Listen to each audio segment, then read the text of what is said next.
We're back in the shop today. Don't mind that. That'll be a different video. We got our Buick Verano back. Customer had it taken to a dealership.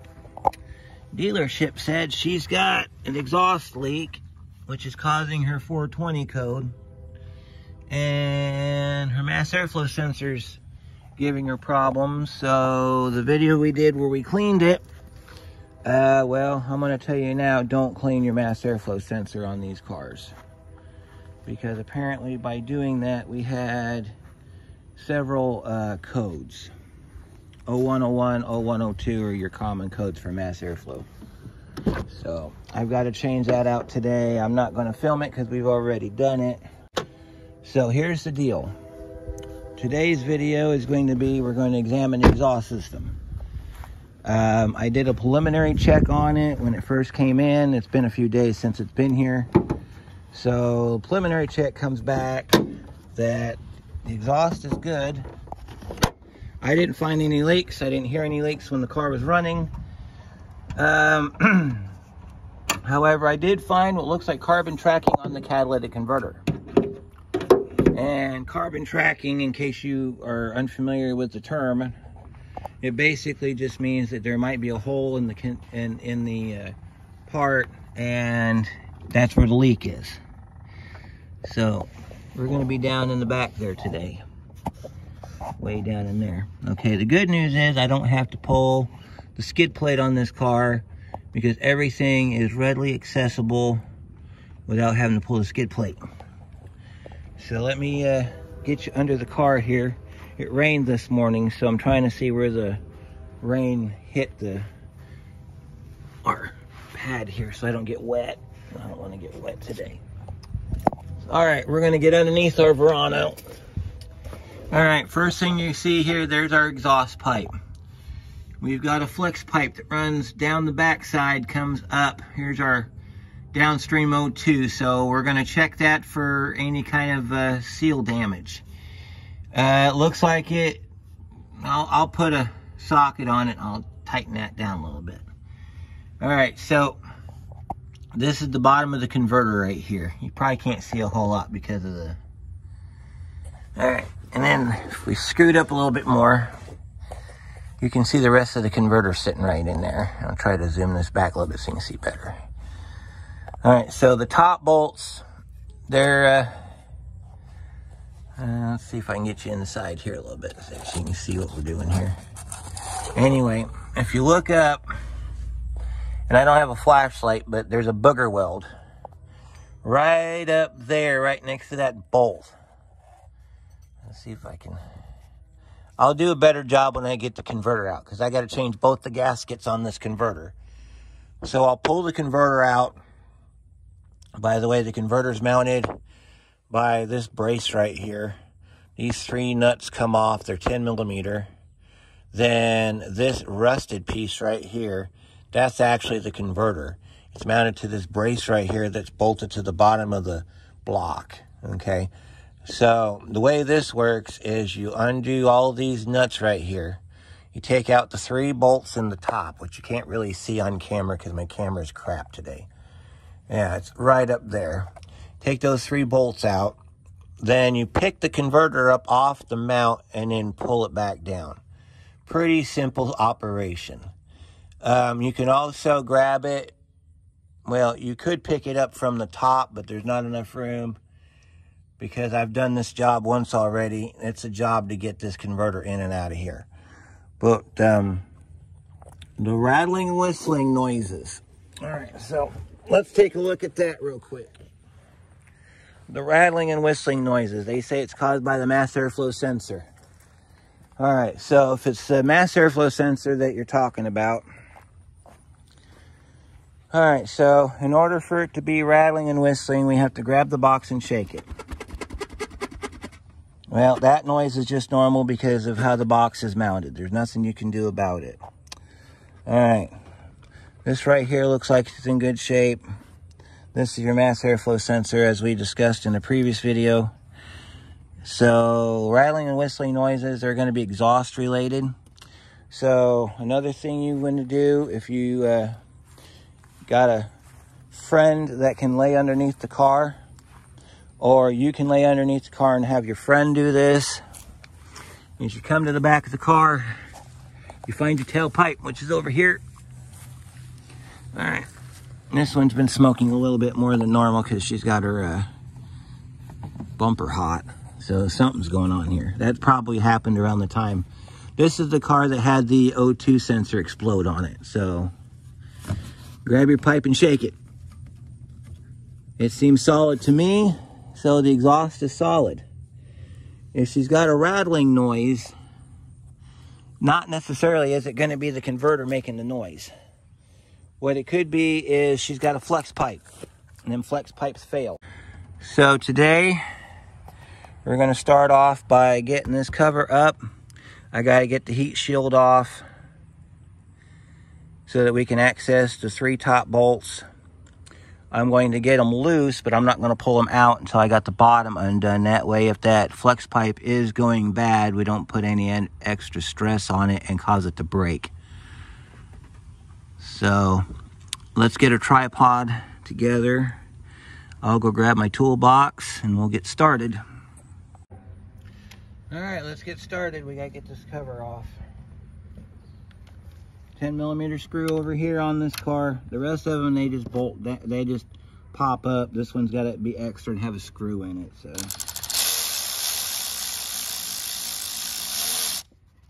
I have entertained the possibility of leaving that screw out since it comes out a lot more than it needs to, but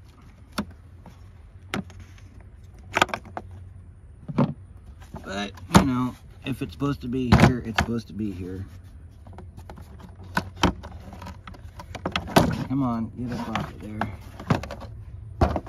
We'll put our cap back on our engine so that we don't have any issues there. We'll set this over on the bench. All right, so then we've got our 3 bolts back here. There's one here, one down here, and there should be one back over here. I think they're 10mm.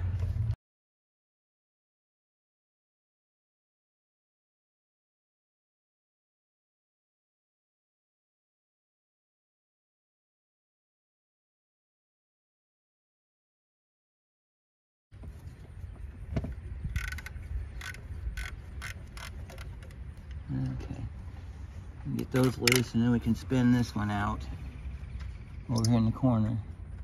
Now, not all cars are going to be this easy to work on. My Escort over there, when I get ready to change the converter on it, I guarantee you every one of them heat shield bolts are going to snap off.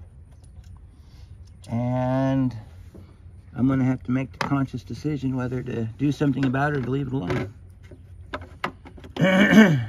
Okay. Sorry about my voice today. Apparently I'm having trouble.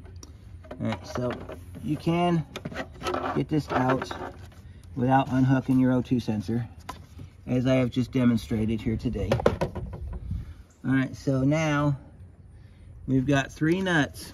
We've got one here, one inside between the valve runner, or between the exhaust runners, and there's a third one, I think it's over here outside. They're not that hard to get to, but they can be a pain to get off. I'll show you where they're at.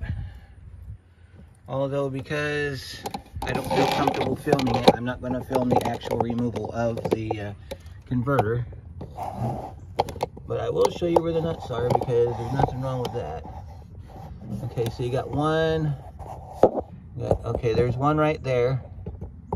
The other one is over on this side. Can't quite see it, but it's down over here. And then the third one, I think the third one you can see from the passenger side. Yeah. It's right next to the oxygen sensor. So you see your O2. Bolt for it is right next to the O2, right over in there. And then you can see the rest of the converter from up here too.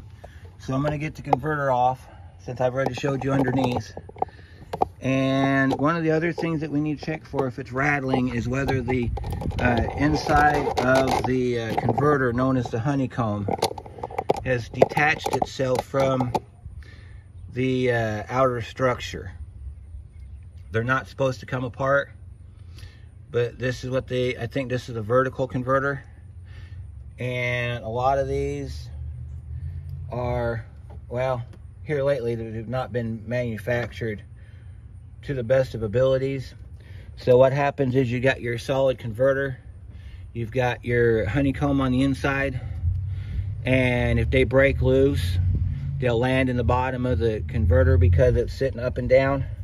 You'll get a rattle, you'll get a 420 code, you'll get a whole bunch of crap. This is a brand new converter. I got it from the Rock Auto probably about a year ago, but when it came to me, it came in a busted up box. So it had seen some stuff, but I took it and I shook it. Everything, when you, like I do whenever I get a piece of something from Rock Auto, because they've screwed me before. And didn't feel bad, so I went ahead and put it on there. She's gonna need some more Dexcool in a minute. We're gonna have to fill her tank up here in a minute. This also, well, that's a whole different thought. We need to go ahead and get that taken care of. I'll get it on the bench. I'll show you some different things. We might even get the borescope out and stick it down the pipe on the other end and see what the other end looks like as far as that flex pipe goes. So we're going to be doing a lot of exhaust work today. So I'm going to get this part ready and then I'll be right back in a little bit. All right, guys, I got the converter out and the mystery deepens. I want to make it put on record that those 3 nuts did not have any torque to them. They came out rather easy, and so did the 3 nuts on the bottom. I'm sorry, there's 5 nuts on the bottom.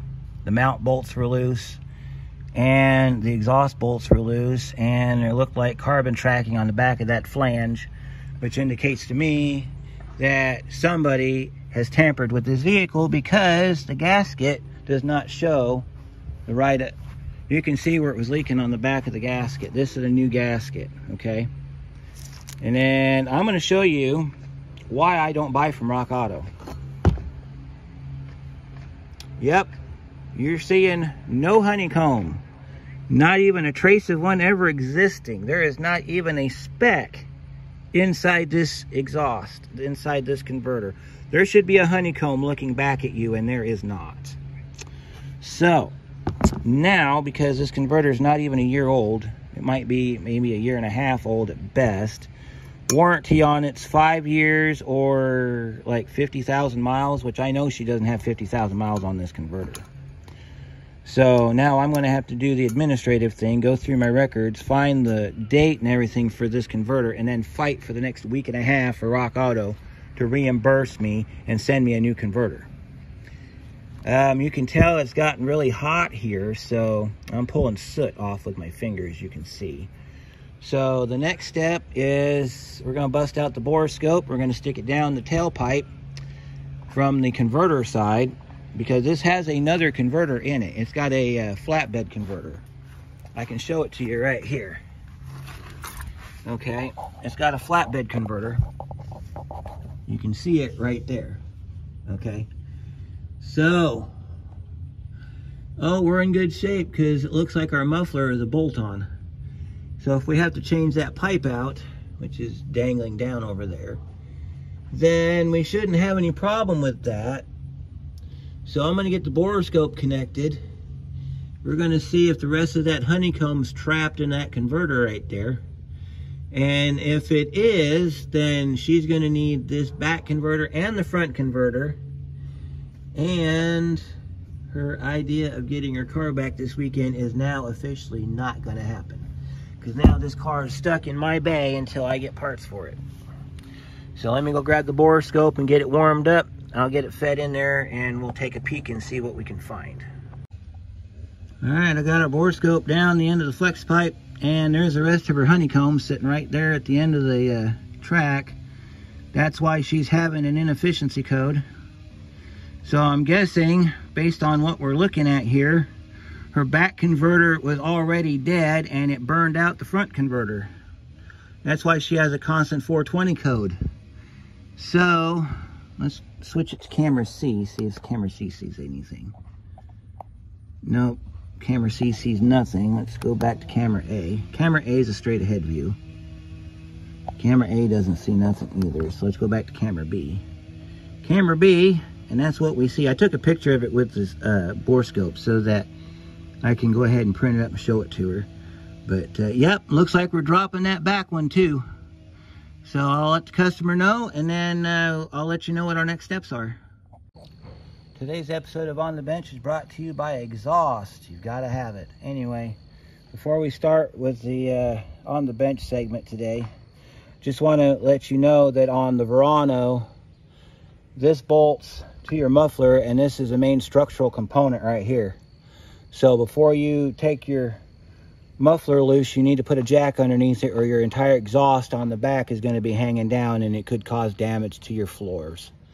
So I've got a 3-ton jack underneath the back there holding the muffler up. So this here is your, in most cars would be considered your intermediate pipe.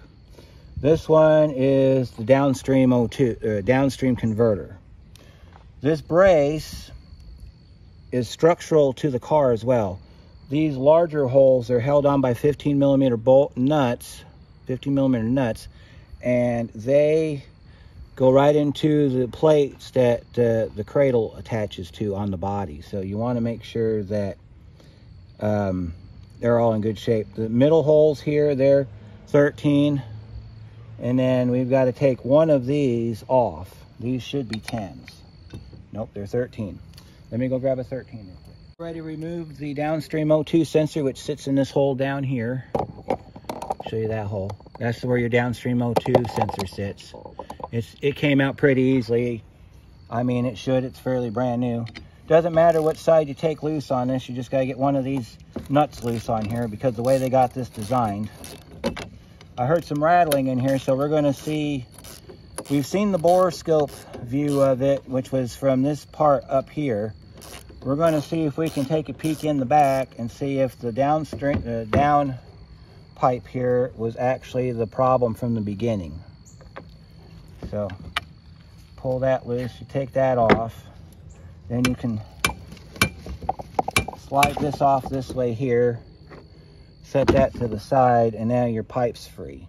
If you want to, you could take this brace and put it back up under there, but it's easier to get it off the car by taking the brace off. So let's turn it around here. And this is the part that faces the muffler, so I don't know if we're going to get to see a whole lot. Nope, it is clean. I don't know if you can see down in there, but it is clean.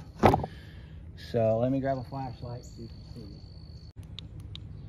Got our stick light here so we can shine it down in the hole there so you can see inside there. Yeah, we got clean on this side. It's just jammed up on the other. So I heard some rattling noise, so let's see if we get the money shot. I'm going to pick it up and shake it. See if we get any converter bits fall out onto the table.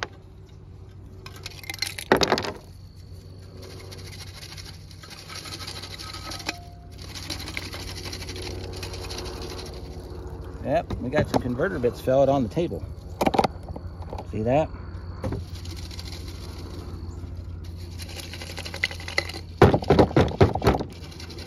No, you can't put this back in after you do this, because the system is effectively compromised. You have to put brand new converters into this point. Look at that. Look at all that platinum.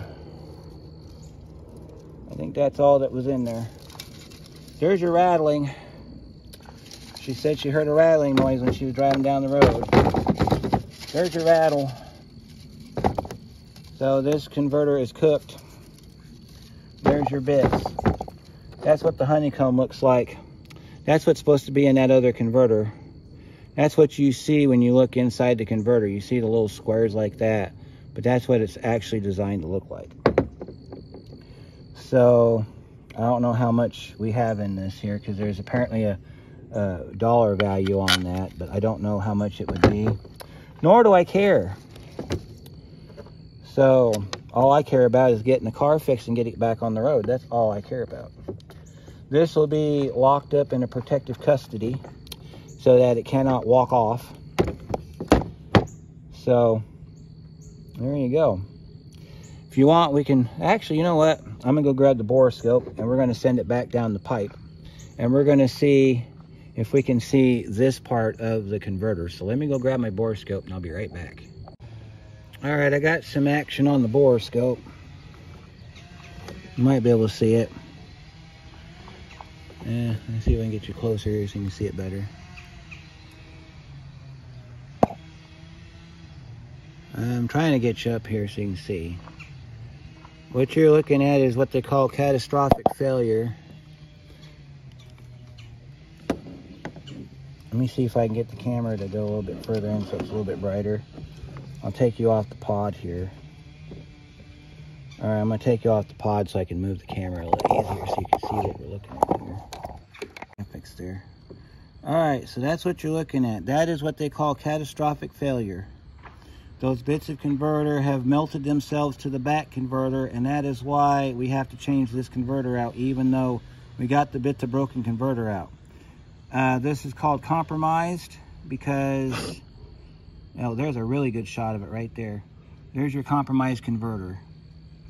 And so when the parts come in, I'll change the converter out, and that will clear her 420 code. But I wanted to show you, oh, we're gonna go look at the O2s in just a second. So let me grab a snapshot of this on my scope here. We'll move to the other bench and we'll examine the bottom O2 sensor, since it appears to have been attacked by bits and pieces here. The good news is the upstream O2 is intact. So we're good with that. Let me hit this button here. Well, never mind. All right, so I'll be on the other bench with you in just a moment. Okay, now we're on the other bench. Here's her downstream O2 sensor. This is normal. Cage is intact. As you can see, the cage is intact. She's got carbon buildup, so we'll clean that off with some brake clean.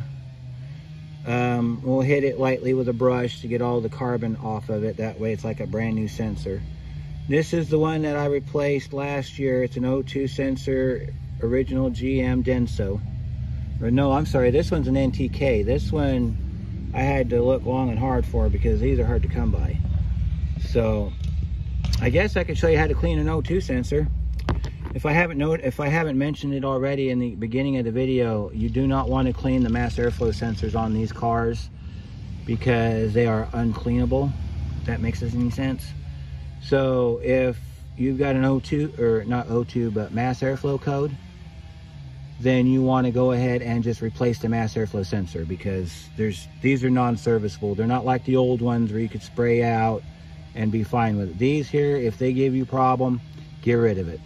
So I'll go grab some brake clean and a brush and we'll clean this up real quick.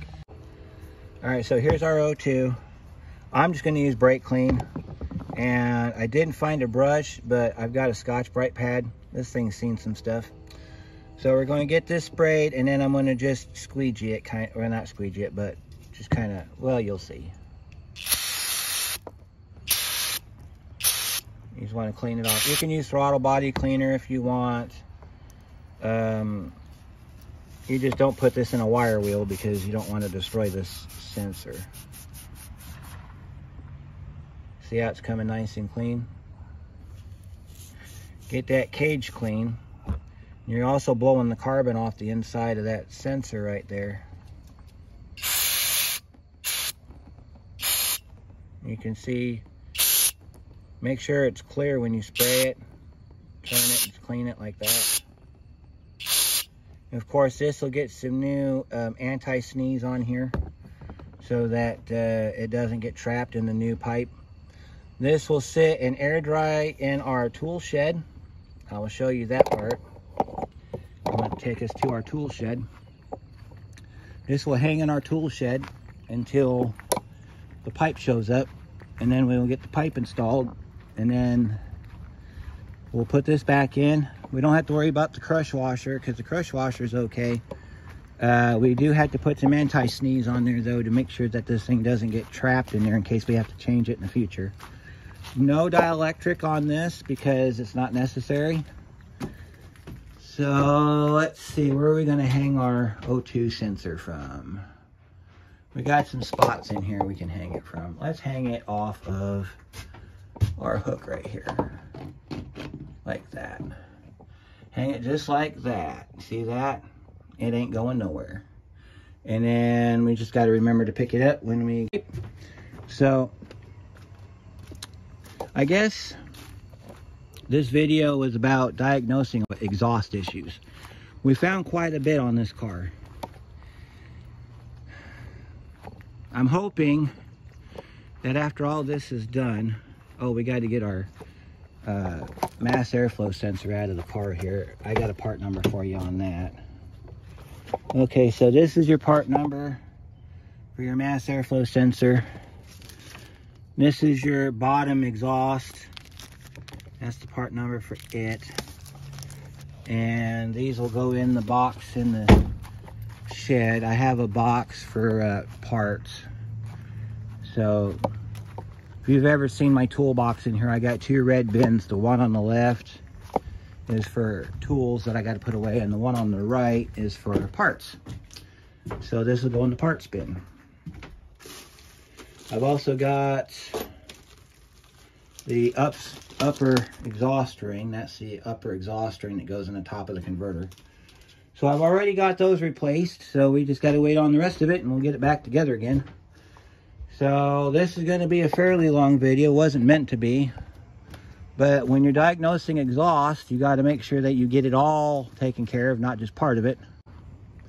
So I'm going to finish cleaning up. It is after 5 o'clock, so I am off the clock, and I will see you on the next one.